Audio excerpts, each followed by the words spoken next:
வணக்கம். இன்னைக்கு உங்களுக்காக கதை சொல்ல வந்திருப்பது வியல் உங்கள் சகி. இன்னைக்கு நம்ம பார்க்க போற கதையின் பெயர் நீ இல்லா உலகில். கதைக்குள்ள போலாமா? டாக்டர் அம்மா, என் புள்ளிக்கு என்னாச்சு என்று குப்புசாமி அலறிக்கொண்டு டாக்டரை கேட்க, கண்ணம்மாவை டெஸ்ட் செய்துவிட்டு சாவதானமாக வந்து சீட்டில் அமர்ந்த டாக்டர் குப்புசாமியை பார்த்து சிரித்தாள். என்ன டாக்டர் அம்மா, என் கண்ணம்மாவுக்கு ஒன்னும் பிரச்சனை இல்லை. ஏன் குப்புசாமி, எதுக்கு இப்படி பதறீங்க? உங்க பொண்ணை பத்தி உங்களுக்கு தெரியாதா? வார 4 நாளைக்கு அவளுக்கு ஆஸ்பத்திரிக்கு வரலன்னா தூக்கம் வராது. உடம்புக்கு முடியலன்னு நினைச்சிட்டான்னா போதும், அவளுக்கு உடம்புக்கு வந்துடும். அதுதானே கண்ணம்மா என்று குப்புசாமி அருகில் சோர்வாக அமர்ந்திருந்த கண்ணம்மாவை பார்த்து சிரித்தாள். கண்ணம்மா அவளை முறைத்து பார்த்துவிட்டு தலையை குனிந்து கொண்டாள். அப்ப என் புள்ளிக்கு ஒன்னும் பிரச்சனை இல்லை. வீணா நீங்க சங்கடப்படாதீங்க. உங்களுக்கு எதனா வந்துட போகுது. டாக்டர் அம்மா, என் அப்பாக்கு ஒன்னும் ஆகாது. அது உடம்பு கல்லு போல. சும்மா உங்க வாயால ஏதாவது சொல்லாதீங்க என்று படபடவென பேசிவிட்டு வெளியே எழுந்து சென்றாள் கண்ணம்மா. டாக்டர் அவளை ஆச்சரியமாக பார்த்து கொண்டிருக்க, டாக்டர் அம்மா கோச்சிக்காதீங்க. அது ஒரு வினயம் இல்லாத கழுத. அப்படிதான் எல்லாரையும் எடுத்துரிஞ்சு பேசிடும். ஆ, தெரியும் தெரியும். ஆனா குப்புசாமி, உங்க பொண்ணு மேல இருக்கிற பாசத்தால நீங்க அவளுக்காக கவலைப்பட்டு உங்க உடம்ப தான் கெடுத்துக்கிறீங்க. பாருங்க, இப்போ உங்களுக்கு பிபி சுகர் அதிகமா இருக்கு. அது மட்டும் இல்ல, ஹார்ட்டும் வீக்கா இருக்கு. நீங்க ரொம்ப ஓய்வுல இருக்கணும். எங்க டாக்டர் அம்மா, இந்த புள்ளைய ஒருத்தன் கையில புடிச்சு கொடுக்குற வரைக்கும் எனக்கு ஓய்வு இல்லை என்று எழுந்து கொண்டார் குப்புசாமி. டாக்டர் கொடுத்த மாத்திரையை வாங்கி கொண்டு வெளியே வந்த குப்புசாமி ஹாஸ்பிட்டல் வாசலில் முகத்தை தூக்கி வைத்து கொண்டு அமர்ந்திருந்த கண்ணம்மாவின் அருகில் வந்தார். அவள் தோள்களை மெதுவாக பிடித்து திருப்பியவர், ஏன் கண்ணு, அந்த டாக்டர் அம்மா எம்புட்டு படிப்பு படிச்சவங்க. அவங்கள அப்படி எடுத்துரிஞ்சு பேசலாமா? வர வர உனக்கு வாய் அதிகமாயிடுச்சு. ஆ, போதும் போ என்று அவர் கையை தட்டி விட்ட கண்ணம்மா எழுந்து குடுகுடுவென நடக்க ஆரம்பித்தாள். ஏய் புள்ள, நில்லு, வா ஆட்டோல போலாம். அதெல்லாம் ஒன்னும் வேணாம், போ, நான் நடந்தே வரேன். உனக்கு வர வர என்னை பார்த்தா பிடிக்கிறது இல்ல. ஏய், என்ன கழுத அப்படி சொல்லிவிட்ட? உன் மேல நான் உசிரியே வச்சிட்டு இருக்கிறேன். ஆ, அப்ப அந்த டாக்டர் அம்மா எனக்கு ஒன்னும் இல்ல, நான் பொய் சொல்றேன்னு சொன்னதும் நீ பேசாம குத்துக்கல்லு போல உட்காந்துட்டு இருக்கிற. பாரு எனக்கு உடம்பு எப்படி சுடுதுன்னு என்று அவர் கைகளை எடுத்து தன் நெற்றியில் வைத்தாள். நெற்றி ஜில்லென இருந்தது. ஆனாலும் தனது மகளுக்கு சமாதானம் செய்யும் வகையில், ஆமா புள்ள, உடம்பு நெருப்பா கொதிக்குது. சரி போகட்டும் விடு. அந்த டாக்டர் அம்மாக்கு ஒன்னும் தெரியல. அதுக்கு போய் நீ கோச்சுக்கலாமா? வா கண்ணு, ஆட்டோல போலாம் என்றவள் கைகளை பிடித்து கொண்டு ஆட்டோவில் ஏறினார். சினுங்கிக் கொண்டே ஆட்டோவில் ஏறினாள் கண்ணம்மா. வீட்டு கதவை திறந்ததும் உள்ளிருந்து விற்றென ஓடி வந்து கண்ணம்மாவின் தோளில் அமர்ந்து கொண்டு தனது குண்டு குண்டு கண்களால் அவளை பார்த்தது பச்சை கிளி வள்ளி. ஏ வள்ளி கண்ணு, உன் கண்ணம்மாக்கு ஒன்னும் இல்ல, அவன் நல்லாதான் இருக்காளாம். நீ சோகமா இருக்காத என்று சிரித்து கொண்டே உள்ளே வந்தார் குப்புசாமி. உடனே அந்த பச்சை கிளி கண்ணம்மாவின் கன்னத்தில் லேசாக தனது அழகால் ஆசையாக கொத்தியது. ஏய் வள்ளிக்குட்டி, வலிக்குதுடி என்று அதை கையில் இழுத்து கொஞ்சி கொண்டு கட்டிலில் சென்று அமர்ந்தாள் கண்ணம்மா. சரியான சோடித்தான் 2 பேரும் என்று சிரித்த குப்புசாமி, சரி கண்ணு, பரமசிவம் ஐயா தோப்புல இன்னைக்கு வேலை இருக்கு. ஐயா என்ன சீக்கிரமா வர சொல்லியிருக்காரு. உனக்கு முடியலன்னதும் நான் காலையில சோறாக்க கூட இல்ல. இப்ப பக்கத்துல பாண்டியன் கடையில இட்லி கொண்டாந்து தர சொல்லிட்டு போறேன். மதியம் வரும்போது உனக்கு ஹோட்டல்ல சாப்பாடு வாங்கியறேன். சரியா? நீ பேசாம படுத்துக்கிட்டுரு. சரிப்பா என்று கண்ணம்மா வள்ளியை கொஞ்சி கொண்டிருக்க வாசலில் ஏதோ தடால் என்ற சத்தம் கேட்டது. குப்புசாமி சந்தேகமாக வாசலை எட்டி பார்த்தார். சைக்கிளை தொப்பென கேட்டில் கொண்டு வந்து இடித்த செந்தில் அதை அங்கேயே போட்டுவிட்டு அறக்க பறக்க உள்ளே ஓடி வந்தான். அவனை பார்த்த குப்புசாமி, ஏய் என்னடா கிறுக்கு பையலே, ஏன் இப்படி வாரி அடிச்சு ஓடியார என்றார். செந்தில் கட்டில் அமர்ந்திருந்த கண்ணம்மாவை பார்த்து கொண்டே, மாமா, கண்ணம்மாக்கு உடம்பு முடியலையாமே, நீ டாக்டர் அண்ண கூட்டிட்டு போனேன்னு நம்ம சோமு சொன்னான். அதுதான், அதுக்கு என்ன ஆச்சுன்னு பதறிக்கிட்டு ஓடி வந்தேன். இதை கேட்டு கண்ணம்மா முகத்தை திருப்பி கொண்டாள். அட கிறுக்கு பெயலே, இதுதானா? நான் என்னவோ ஏதோன்னு பயந்துட்டேன் என்று சிரித்தார் குப்புசாமி. என்ன மாமா, நான் கண்ணம்மாக்கு என்ன ஆச்சோன்னு பயந்து ஓடி வந்தா நீ சிரிக்கிற? ஏய், அவளுக்கு ஒன்னும் இல்லடா, சாதாரண காய்ச்சல் தான். அப்படியா? நான் பயந்துட்டேன். சரி சரி, பண்ணைக்கு போகல? ஆ, அங்கதான் போயிட்டு இருக்க மாமா. சரி போடா, போய் வேலைய பாரு. கிறுக்கு பயலே, நீ ஒழுங்கா தெளிவா இருந்தா இந்த புள்ளைய உன் கையிலேயே புடிச்சு கொடுத்திருப்பேன். நீ ஒரு கூறு கெட்டவனா இருக்கிற என்று குப்புசாமி புலம்பிக் கொண்டிருக்க, பொங்கி வந்த கோபத்தில், அப்பா என்னப்பா இது? இந்த கிறுக்கனை நான் கட்டிக்கணுமா? இந்த லூசை எவன் கட்டிப்பான்? இதுவும் இது மொகரையும் என்றாள் கண்ணம்மா. ஆ, நான் லூசுனா நீ என்னவா? ஏதோ உடம்பு சரியில்லாம கிடைக்கிறேன்னு பாக்குறேன் இல்ல என்று சீறினான் செந்தில். என்னடா பண்ணுவ என்று கண்ணம்மா எழுந்து கொள்ள, ஆ பண்ணுவேன், அப்ப பாரு குரங்கு. வாரத்துக்கு 4 நாள் உடம்பு முடியாதுன்னு பாசாங்கு பண்றியே, அது எனக்கு தெரியாது நான் நினைக்கிற. நீ உன் அப்பா வேணா ஏமாத்தலாம், என்ன ஏமாத்த முடியாது என்று அவளை தலையில் கொட்டி விட்டு வெளியே ஓடினான். ஆ என்று தலையை தடவி கொண்ட கண்ணம்மா, அப்பா பாருப்பா அந்த குரங்க என்று ஆத்திரத்தில் கத்தினாள். சரி விடுமா, அவன் ஒரு கிறுக்கன். சரி சரி, வீட்டை பூட்டிக்க, நான் வரேன் என்று வெளியே சென்றார். 1 வாரம் சென்றது. அன்று டவுனில் ஜவுளி கடையில் இருந்து வெளியே வந்து கொண்டிருந்த குப்புசாமியும் கண்ணம்மாவையும் பார்த்த பொன்னாத்தா, எலே குப்புசாமி, என்னடா டவுனு பக்கம் என்று அவர் பின்னால் நின்று கொண்டிருந்த கண்ணம்மாவை பார்த்தாள்.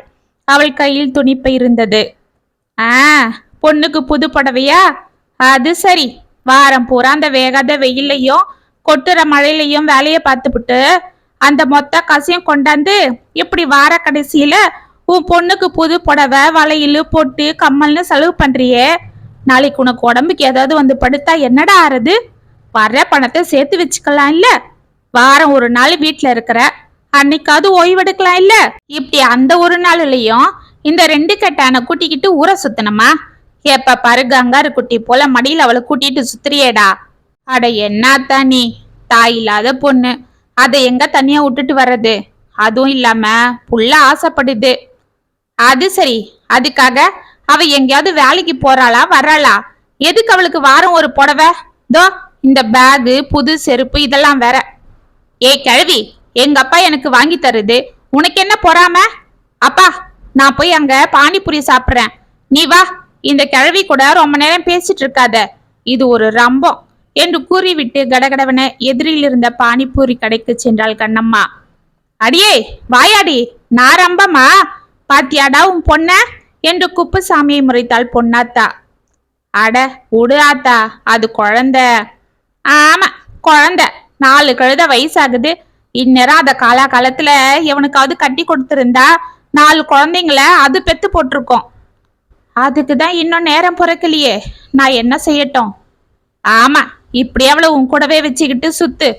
ஏண்டா, எந்த குறம் இல்லாத இவளை எவன்டா கட்டுவான்? படிப்பு தான் மண்டையில ஏறல, சரி கை வேலையாவது ஏதாவது கத்து கொடுத்து வேலைக்கு அனுப்பலாம் இல்ல? எங்கத்தா, இது ஒரு கள்ளங்கப்படம் இல்லாம எந்த விவரம் இல்லாம கிடக்கு, இதை வெளியில அனுப்ப பயமா இருக்கு.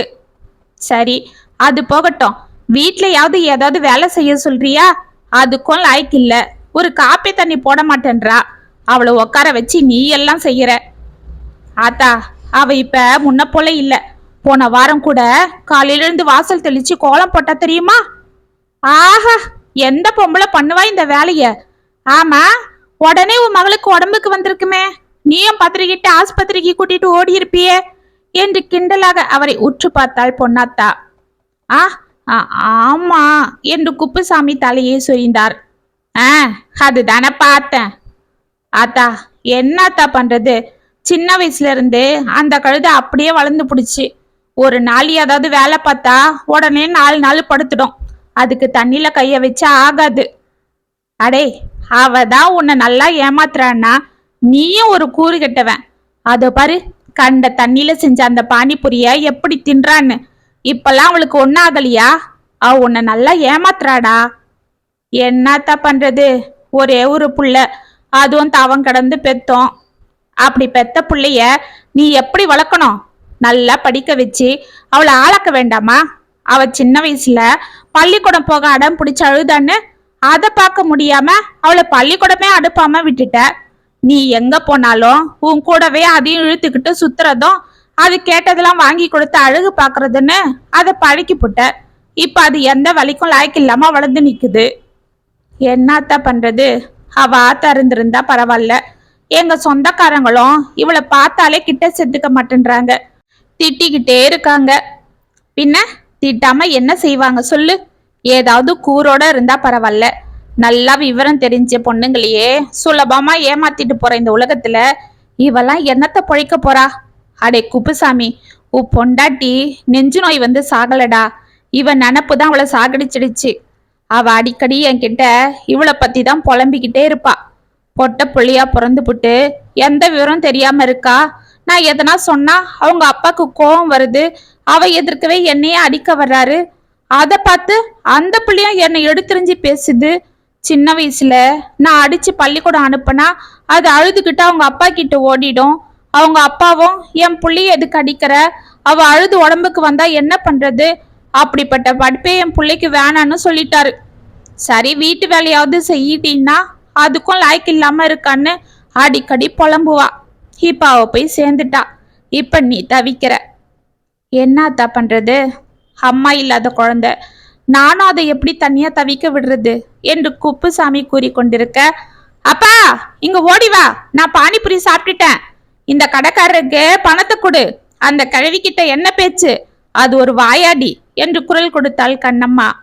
பாத்தியாடா உன் பொண்ணுக்கு கொழுப்ப என்று பொண்ணு தாய் கூற குப்புசாமி சிரித்து கொண்டே சென்றார்.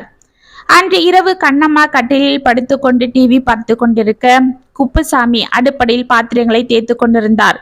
வாசலில் யாரோ கதவை தட்ட குப்புசாமி பாத்திரங்களை எடுத்து வைத்து விட்டு வெளியே வந்தார். ஏன் புள்ள, யாரோ கதவை தட்டுறாங்களே, எழுந்து போய் திறக்க கூடாது என்று கூறிக்கொண்டே கதவை திறக்க வெளியே சென்றார். போப்பா, நானே டிவியில சீரியல் பார்த்துட்டு இருக்கிறேன், நீ வேற என்று டிவியை பார்த்து கொண்டு வள்ளியை கொஞ்சிக் கொண்டிருந்தாள் கண்ணம்மா. கதவை திறந்த குப்புசாமி வாசலில் வேலப்ப நின்று கொண்டிருப்பதை பார்த்து முகம் மலர்ந்தார்.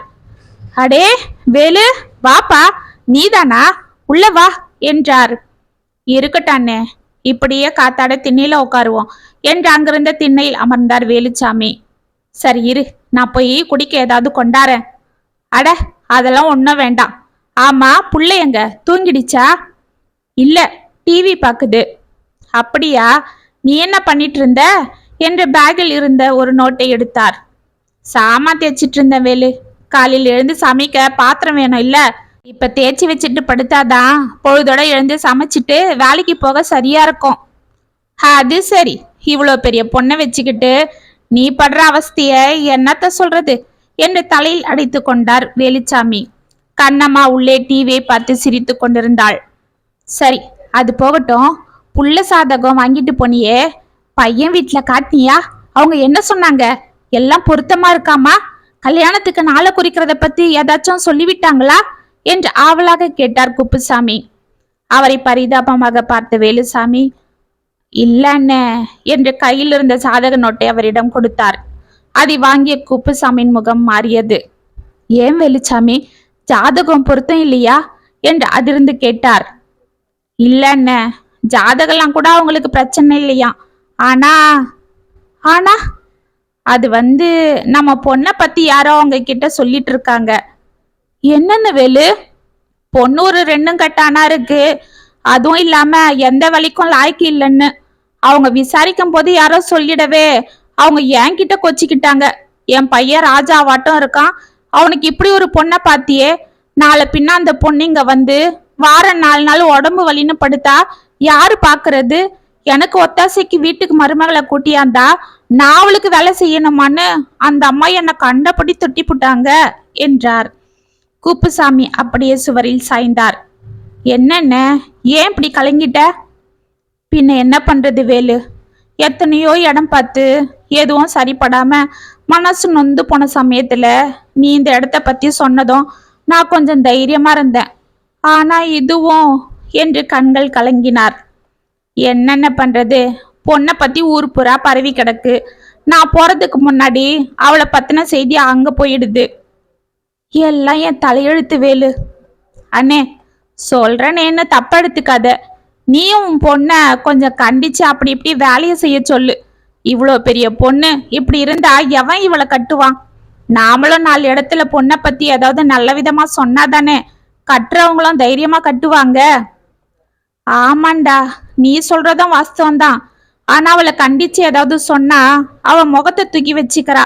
அத பார்க்க என் மனசுல தெம்பு இல்ல. அதுக்கே நான் அவளை எதுவும் சொல்றது இல்ல. இப்படியே இருந்தா என்ன பண்றது? அப்ப நீ வெளியில மாப்பிள்ளைய தேடுறதை விட உன் தங்கச்சி பையன் அந்த செந்திலுக்கே கட்டி கொடு, அதுதான் நல்லது. எனக்கும் அது சம்மதம் தான்டா. அவ ரெண்டும் கெட்டனா இருந்தாலும் ஏதோ உழைக்கிறான், 4 காசு சம்பாதிக்கிறான். இவளை சின்ன வயசுல இருந்து தெரிஞ்சவன், நல்ல புள்ளதான். ஆனா இந்த கழுதைக்கு அவனை பார்த்தாலே பிடிக்கிறது இல்லையே. நான் என்ன செய்யறது? அவனை பார்த்தாலே வம்பு கிழக்கிறா, எரிஞ்சு விழறா. அது சரி, இப்படி அவப்போக்குக்கே நீயும் ஆடிட்டு இருந்தா ஒன்னும் செய்ய முடியாது பாத்துக்க. அப்ப நான் வரேன். இந்த பாரு, உன் பொண்ணுக்கு அந்த செந்தில விட்டா வேற எந்த மாப்பிள்ளையும் சரிப்பட மாட்டான்.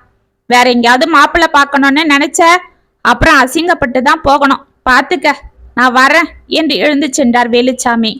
குப்புசாமி அமைதியாக உள்ளே எழுந்து வர, என்னப்பா என்ன சொல்லிட்டு போறாரு உன் ஃப்ரெண்டு என்று கட்டிலில் படுத்துக்கொண்டு காலை ஆட்டி கொண்டே கேட்டாள் கண்ணம்மா.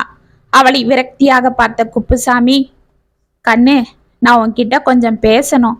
அந்த டிவியை கொஞ்சம் அணைத்தி போட அத்தா என்று அவள் அருகில் வந்து அமர்ந்தார். அப்பா நீ வேற, நான் டிவி பார்க்கணும், நீ அப்புறம் பேசு போ என்றாள் கண்ணம்மா. தோ பாரு, நான் முக்கியமான விஷயம் பேசணும், எழுந்து கேட்க போறியே இல்லையா? வள்ளி அவள் தலையில் கொத்த, ஏய் வள்ளி, நீயும் அப்பா கூட சேர்ந்துகிட்டியா? சரி இரு என்று டிவி ஆஃப் செய்துவிட்டு கட்டிலில் இருந்து எழுந்து அமர்ந்தாள் கண்ணம்மா. அவளை மௌனமாக பார்த்து கொண்டிருந்தார் குப்புசாமி. என்னப்பா என்னோ பேசணும்னு சொல்லிட்டு பேசாம என்னையே பார்த்துட்டு இருக்கிற? என்ன விஷயம் சொல்லு, எனக்கு தூக்கம் வருது. கண்ணு, நீ எனக்கு குழந்தைன்னாலும் வெளியில பாக்குறவங்களுக்கு நீ பெரிய பொண்ணு. இந்நேரம் உனக்கு கல்யாணம் ஆகியிருந்தா 2 குழந்தைக்கு தாயாகி இருப்ப. சரி, அதுக்கு என்ன இப்ப? எனக்கு அதெல்லாம் வேண்டாம்ப்பா, நான் உன் கூடவே இருந்துடுறேன். எனக்கு இதுவே சந்தோஷமா இருக்கு. இதை விட்டுட்டு கல்யாணம் புருஷன் குழந்தைன்னு யார் அதெல்லாம் பார்த்துக்கிட்டு அவங்களுக்கு ஆக்கி கொட்டிக்கிட்டு இருக்கிறது? எனக்கு அதெல்லாம் தெரியாது, பிடிக்கவும் பிடிக்காது. இப்படியே உன் கூட சந்தோஷமா ஊரை சுத்திக்கிட்டு பிடிச்சத வாங்கி சாப்பிட்டுக்கிட்டு விதவிதமா புடவை சுடிதார் வாங்கி போட்டுக்கிட்டு இந்த பாரு இந்த மாதிரி வளையல் கம்மல்னு எப்படி இருக்கு பாரு, அப்படி ஜாலியா இருக்கிறத விட்டுட்டு என்ன போய் கஷ்டப்பட சொல்றியா என்றாள். அவளை பரிதாபமாக பார்த்த குப்புசாமி, ஏன் கண்ணு, இதெல்லாம் நீ தெரிஞ்சுதான் பேசுறியா? உனக்குன்னு ஒரு வாழ்க்கை வேண்டாமா? நான் போனதுக்கு அப்புறம் உனக்குன்னு ஒரு பாதுகாப்பு வேண்டாமா? உன்னை நம்ம சொந்தங்க யாரும் கிட்ட கூட சேர்க்கறது இல்ல. அப்பா அவங்க என்ன எனக்கு சேர்க்கறது? எனக்கு நீ போதும், வேற யாரும் வேண்டாம். ஏய் கழுத, நான் வயசானவன், நான் இன்னும் எத்தனை காலத்துக்கு இருப்பேன்? 100 வருஷத்துக்கு இருப்ப. உனக்கு என்ன, நல்லா தானே இருக்க, ஒன்னும் ஆகாது, பேசாம போய் வேலைய பாரு என்றாள். இந்த பாரு, நீ விளையாட்டாவே இருக்க, அது ஒரு நாள் வினையாகிடும் கண்ணு. நான் சொல்றது போல கேளு, பேசாம அந்த செந்தில. அப்பா நீ என்ன சொல்ல போறன்னு எனக்கு தெரியும். பேசாம அந்த செந்தில கட்டி கொண்டு தானே, அது மட்டும் என்னால முடியாது என்று கையில் இருந்த ரிமோட்டை தூக்கி எறிந்தாள். அது கீழே பட்டு சுக்குநூறாக உடைந்தது. அதை பார்த்து குப்புசாமிக்கு கோபம் வர, ஏய் உனக்கு என்ன கொழுப்பா? அந்த பையனுக்கு என்ன குறைச்சலு? கை நிறைய சம்பாதிக்கிறான், எந்த கெட்ட பழக்கம் இல்ல, ஒழுக்கமான புள்ள. ஆமா ஒழுக்கமான புள்ள, அது ஒரு லூசு. ஏய் இதோ பாரு, இப்படி எடுத்தறிஞ்சு பேசின அரைஞ்சிடுறேன் பாரு என்று கையை ஓங்கினார். அவரை உற்று பார்த்த கண்ணம்மா, அப்பா என்னப்பா புதுசா என்ன அடிக்க வர? ஊர்ல இருக்கிறவங்க பேச்சை கேட்டு நீயும் மாறிட்டியா என்று விம்ம ஆரம்பித்தாள்.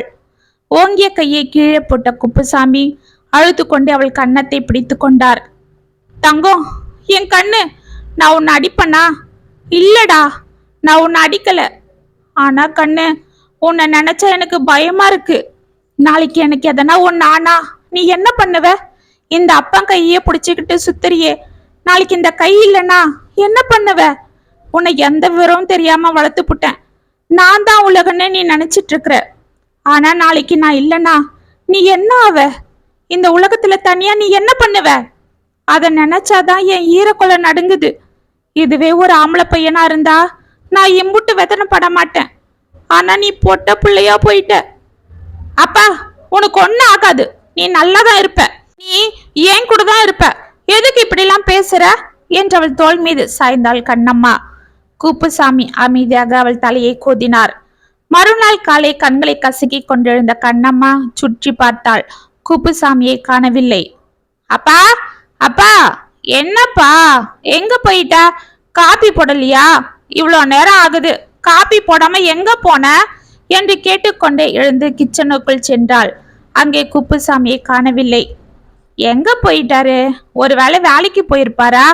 என்னை எழுப்பாம போக மாட்டாரே, எனக்கு சமைச்சு வைக்காம காப்பி கொடுக்காம போக மாட்டாரே, அடுப்படியில பாத்திரம் எல்லாம் அப்படியே கிடக்கு, சமைச்ச மாதிரியே தெரியல, எங்க போனாரு காலையில என்று அவள் யோசித்து கொண்டிருக்க வள்ளி பறந்து வந்து அவள் தோள்களில் அமர்ந்து கொண்டு கிரீச் கிரீச் என்று தோட்டத்தை பார்த்து கத்தினாள்.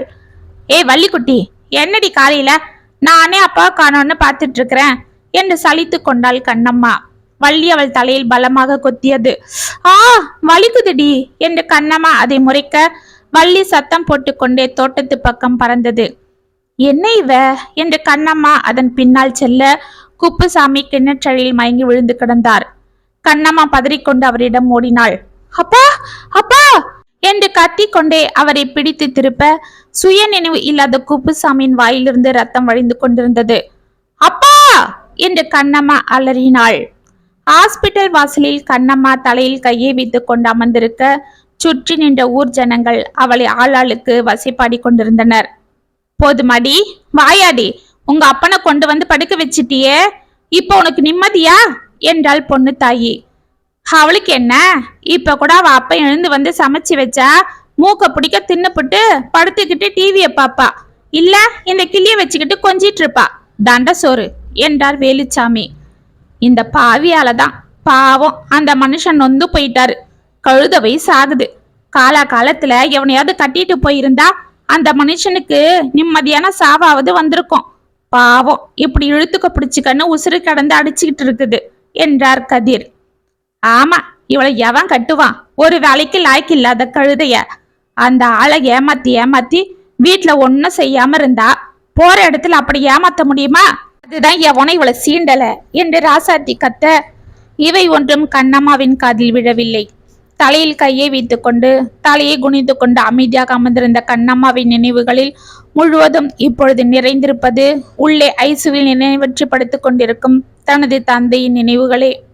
அவள் வாய் ஒரே ஒரு வார்த்தையை மட்டும் உணரிக் கொண்டிருந்தது. அவள் நாடி நரம்பு சதை ரத்தம் அனைத்திலும் அந்த ஒரே வார்த்தையை மட்டும் சுவாசித்துக் கொண்டிருந்தது. அவள் இதய துடிப்பிலும் அந்த வார்த்தை மட்டுமே எதிரொலித்துக் கொண்டிருந்தன. அப்பா, எழுந்துடு, உனக்கு ஒன்னும் ஆகாது என்ற அந்த வார்த்தையை அவள் மீண்டும் மீண்டும் கூறிக்கொண்டிருந்தாள். அவள் அருகில் ஒரு உருவம் வந்து அமர அவள் கைகளை பற்றியது ஒரு கரம். கண்ணம்மா தலையே நிமிர்ந்து அந்த முகத்தை பார்த்தாள். கண்ணம்மா, என்ன இது? மாமாக்கு என்னாச்சு? நீயே ஒரு மாதிரி இருக்கிற? கவலைப்படாத கண்ணம்மா, உங்க அப்பா அவ்வளவு சீக்கிரம் உன்னை விட்டுட்டு போக மாட்டாரு, அவருக்கு நீதான் எல்லாம், பாரு அவரு எழுந்து வந்துடுவாரு, இவங்கெல்லாம் சொல்றது போல அவரு சாக மாட்டாரு என்றான் செந்தில் தேம்பிக் கொண்டு. அவனை வெறிக்க பார்த்து கொண்டிருந்தாள் கண்ணம்மா. ஏமா, குப்புசாமியோட பொண்ணு யாரு? உள்ளவா, டாக்டர் கூப்பிடுறாங்க என்று ஒரு நர்ஸ் வந்து கூற அனைவரும் கண்ணம்மாவை பார்த்தனர். போடி போ, உள்ள போய் உங்க அப்பனை கடைசியா பாரு, அவரை தான் கொன்னுட்டியே, அப்புறம் என்ன இங்க உட்காந்து நீலி கண்ணீர் வடிச்சுக்கிட்டு என்றாள் ஒரு பெண். செந்தில் வெகுண்டு எழுந்தார். ஏய், வாய மூடு, எங்க மாமாக்கு ஒன்னும் ஆகாது, என் கண்ணம்மா விட்டுட்டு அது போகாது. கண்ணம்மா, நீ போய் மாமாவை பாரு, நான் இதுங்களை பாத்துக்கிறேன் என்று அனைவரையும் முறைத்தான் செந்தில். கண்ணம்மா கடகடவென உள்ளே ஓடினாள். ஐசுவில் நினைவற்று படுத்து கொண்டிருந்த குப்புசாமியின் வாயில் ஆக்சிஜன் பொருத்தப்பட்டிருந்தது. மூக்கில் ஒரு டியூப் பொருத்தி இருக்க, கையில் ட்ரிப்ஸ் ஏறி கொண்டிருக்க அவர் நினைவற்று கிடந்தார். அப்பா என்று நடுங்கிய குரலில் அழைத்து கொண்டு அவர் அருகில் சென்றாள் கண்ணம்மா. இதோ பாருமா, உங்க அப்பாக்கு இதயம் ரொம்ப பலகீனமா இருக்கு, இப்ப அவர் கோமாக்கு போயிருக்காரு, எப்ப எந்திரிப்பாரு, அவருக்கு எப்ப நினைவு வரணும்னு சொல்ல முடியாது, ஒருவேளை அப்படியே. டாக்டர், அந்த வார்த்தையை சொல்லாதீங்க, எங்க அப்பா என்னை விட்டுட்டு போக மாட்டாரு என்று கதறினாள் கண்ணம்மா. அவளை ஆச்சரியமாக பார்த்த டாக்டர், சரி, உன் நம்பிக்கை பழிக்கட்டும், எதுக்கோ நீ ஆண்டவனை வேண்டிக்க. இதோ பாரு, உங்க அப்பாக்கு ஆகாரெல்லாம் இதோ இந்த டியூப்ல தான் கொடுக்கணும், மருந்தும் இதுல தான் கரைச்சி ஊத்தணும், இது மூக்கு வழியா போகும், நீ கூடவே இரு, எங்கேயாவது விளையாட்டு போக்குல வெளியில ஓடிடாத. அவருக்கு எப்ப வேணா நினைவு வரலாம். அப்பெல்லாம் இந்த டியூபை எடுத்து போட்டுடுவாரு. அப்புறம் நாங்க எதுவும் சொல்ல முடியாது. இப்போதைக்கு உங்க அப்பாக்கு செயற்கை சுவாசம் தான் இருக்கு. சரியா, பாத்துக்க என்று டாக்டர் அங்கிருந்து செல்ல அவருடன் சென்ற நர்ஸ், இந்த பொண்ணு ஒரு மாதிரி ரெண்டுங்கட்டான், எந்த விவரமும் தெரியாது. இது எங்க அந்த ஆளை பாத்துக்க போகுது டாக்டர், நாங்க தான் பாத்துக்கணும் என்றாள். என்ன பண்றது, ஒரே ஒரு பொண்ணை பெத்தாரு, அதை ஒழுங்கா வளர்த்திருந்தா இந்நேரம் அவருக்கு இந்த பிரச்சனை இல்லை. இவளால தான் அவருக்கு இந்த நிலைமை என்றாள் டாக்டர். கண்ணம்மா அமைதியாக சென்று தனது தந்தையின் அருகில் அமர்ந்தாள். அப்பா, அப்பா, என்ன பாருப்பா. எல்லாரும் சொல்றாங்க நீ என்னை விட்டுட்டு போயிடுவேன்னு. ஆனா நான் சொல்றேன், நீ என்னை விட்டுட்டு போக மாட்ட. நான் உன்னை போக விட மாட்டேன். என் உயிரை கொடுத்தாவது நான் உன்னை காப்பாத்துவேன்பா, பாருப்பா என்று கண்ணீர் வடித்தாள். எந்த நினைவும் இல்லாமல் படுத்து கொண்டிருந்த குப்புசாமியின் கண்கள் மூடியிருக்க அதிலிருந்து கண்ணீர் வடிந்து கொண்டிருந்தது. அன்றிலிருந்து இரவும் பகலும் கண்ணம்மா தனது தந்தையின் அருகிலே இருந்தாள். டாக்டர்கள் கொடுத்த மருந்தை வேளா வேளைக்கு அவருக்கு கொடுப்பதும், அவர் உடம்பெல்லாம் ஈர துணியால் துடைத்து பவுடர் போடுவதும், செந்திலை அவரிடம் இருக்க சொல்லிவிட்டு வீட்டிற்கு சென்று அவசர அவசரமாக கையை சுட்டு கொண்டும் அனலில் வெந்து கொண்டும் அவருக்கு கஞ்சி காய்ச்செடுத்து கொண்டு வந்து அதை டியூபில் ஊற்றுவதும் என அவள் பார்த்து கொண்டிருக்க, அவளது இந்த செயலை பார்த்து அங்கிருந்த டாக்டர்களும் நர்ஸுகளும் மிகவும் ஆச்சரியப்பட்டனர்.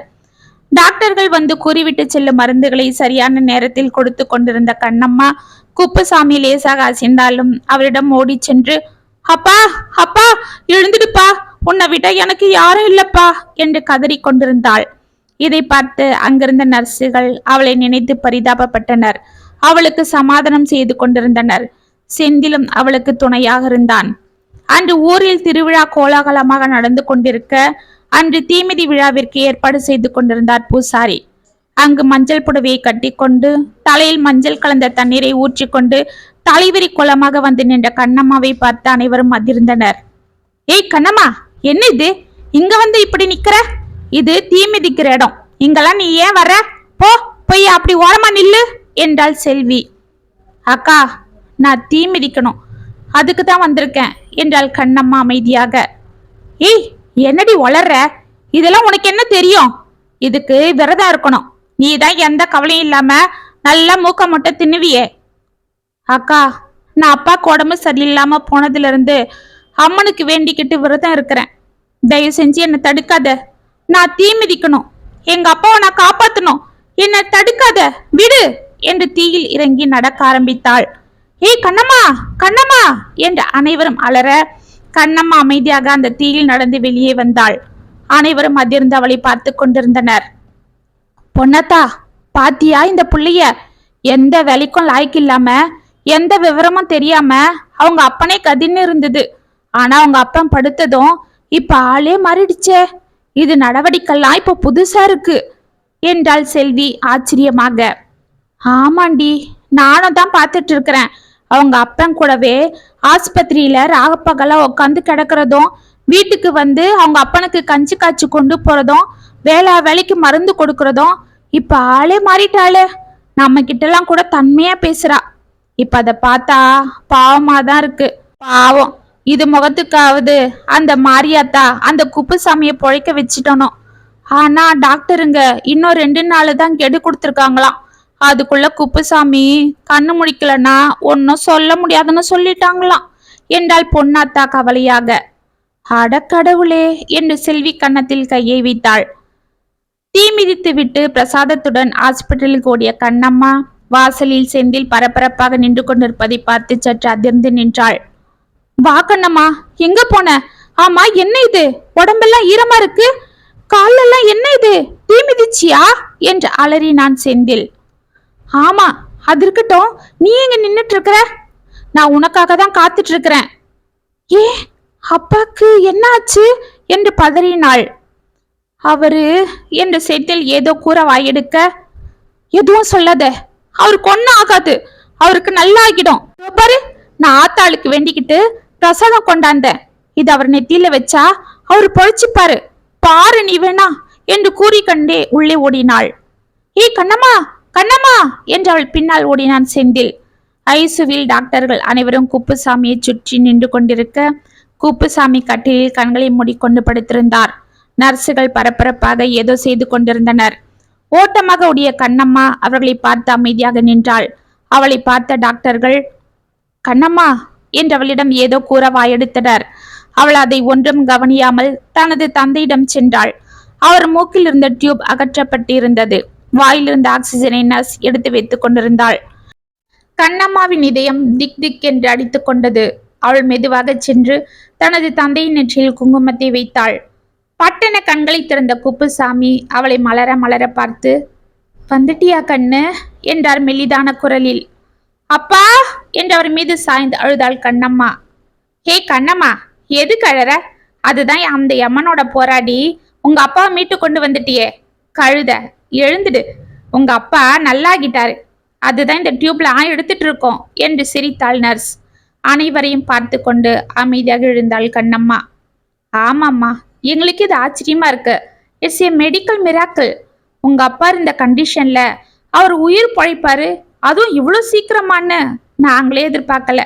எல்லாம் உன்னால தான். உன்னோட நம்பிக்கையும் உன்னோட கவனிப்பும் தான் என்று அவளை தட்டி கொடுத்து விட்டு சென்றார் பெரிய டாக்டர்.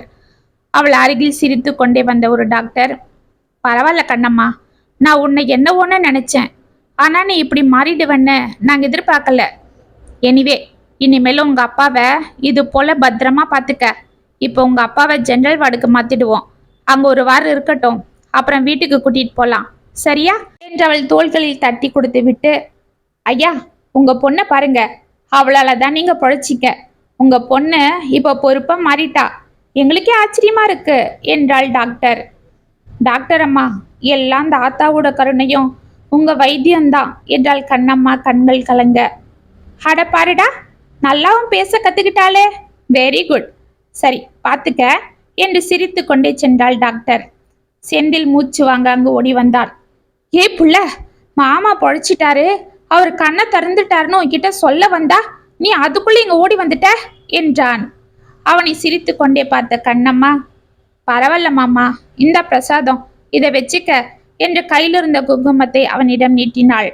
குப்புசாமி அதிர்ந்து அவளை பார்க்க, செந்தில் ஒன்றும் புரியாமல் அவளை பார்த்து கொண்டே குங்குமத்தை எடுத்து நெற்றில் வைத்து கொண்டான். அம்மாடி, என் தங்கம், நீ என் கண்ணம்மா தானா? நான் பார்க்கறதெல்லாம் நிஜம்தானா? நான் கேட்கறதெல்லாம் உண்மைதானா? இல்ல நான் இன்னும் கோமால தான் இருக்கனா? இல்ல கனவு ஏதாச்சும் என்று தடுமாறினார் குப்புசாமி. அப்பா, அதெல்லாம் ஒண்ணே இல்லை. நீ பார்க்கறது கேட்கறது எல்லாம் உண்மைதான். நான் உன் கண்ணம்மா தான் என்று கண்களை துடைத்து கொண்டாள். அம்மாடி, நீ எப்படி மாறிட்ட? எவ்வளவு பொறுப்பா நடந்துக்கிற, பேசுற, எப்படிம்மா இதெல்லாம்? அப்பா, எல்லாம் உன்னால தான். நீ நல்லா இருந்த வரைக்கும் எனக்கு ஒண்ணுமே தெரியல. ஏதோ விளையாட்டுத்தனமா எந்த பயமும் இல்லாம இருந்துட்டேன். ஆனா நீ நினைவு இல்லாம படுத்ததும், என்கிட்ட பேசாம என்னை பார்க்காம கிடந்ததும் பார்த்து அப்பதான் முத எனக்கு பயம் வந்தது. நீ இல்லாத உலகத்துல நான் தனியா எப்படின்னு நான் பயந்துட்டேன். அந்த நினைப்பு எனக்கு வாழ்க்கைய பத்தின பயத்தை கொடுத்துடுச்சு. அப்பதான் நான் உன்னோட அருமையை புரிஞ்சுக்கிட்டேன், உன் கஷ்டத்தை புரிஞ்சுக்கிட்டேன்.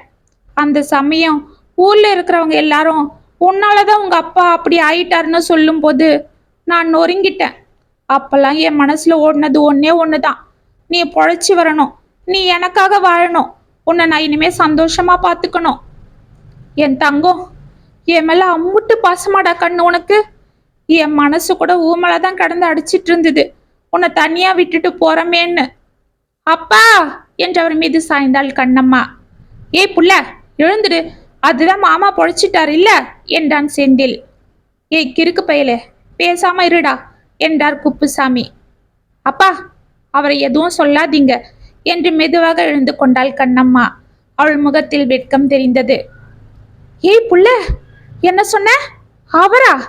அவனை கண்டபடி பேசிட்டு திட்டிக்கிட்டு இருப்ப என்று தன் மகளை ஆச்சரியமாக பார்த்தார் குப்புசாமி. அப்பா, நான் யார கிறுக்கு பையன், லூசு, பைத்தியன்னு கண்டபடி திட்டிட்டு சண்டை போட்டுக்கிட்டு இருந்தனோ அவரு தான்ப்பா. இந்த ஊரே ஒன்று சேர்ந்து என்னை திட்டும் போது எனக்காக எல்லார்கிட்டையும் சண்டைக்கு போனாரு. நான் ஆதரவு இல்லாம தனியா நின்னப்ப எனக்காக துணையா நின்னாரு. அப்பதான் அவரோட பாசத்தை நான் புரிஞ்சுக்கிட்டேன். அதனால தான் இனிமே வாழ்நாள் பூரா அவர் கூட என்று வெட்கத்தோடு தனது தந்தையை பார்த்தாள் கண்ணம்மா. செந்தில் அவளை மகிழ்ச்சியோடு பார்த்து கொண்டிருக்க கடகடவென கட்டில் இருந்து துள்ளி எழுந்து கொண்டார் குப்புசாமி. ஐயா, பெரியவரே, என்ன இது என்று நர்ஸ் அங்கு ஓடி வர, நர்சம்மா, என்னை விடுங்க, நான் இப்ப நல்லா ஆயிட்டேன், இனிமே எனக்கு ஒன்னும் ஆகாது, நான் 100 வருஷம் பொழைச்சு கிடப்பேன், என் பொண்ணு மாறிட்டா, அவளுக்கு பொறுப்பு வந்துடுச்சு, அந்த ஆண்டவனுக்கு நான் நன்றி சொல்லணும், அவளுக்கு என் மருமகனுக்கும் கல்யாணம் பண்ணணும், எனக்கு தலைக்கு மேல வேலை கிடக்கு, ஏய் என் மருமகனே வாடா என் ராசா என்று செந்திலை வாரி அணைத்தார் குப்புசாமி. இதை பார்த்து நர்ஸ் சிரிக்க கண்ணம்மா வெட்கத்தால் சிரித்தாள். இதை பார்த்து அனைவரும் சிரித்து மகிழ்ந்தனர். இத்துடன் நீ இல்லா உலகில் கதை முற்றம். உங்களுக்கு ஆனழுதான இந்த கதை உங்களுக்கு பிடிச்சிருந்தா கமெண்ட்ஸ்ல சொல்லுங்க, லைக் பண்ணுங்க, ஷேர் பண்ணுங்க, மறக்காம சப்ஸ்கிரைப் பண்ணிக்கோங்க.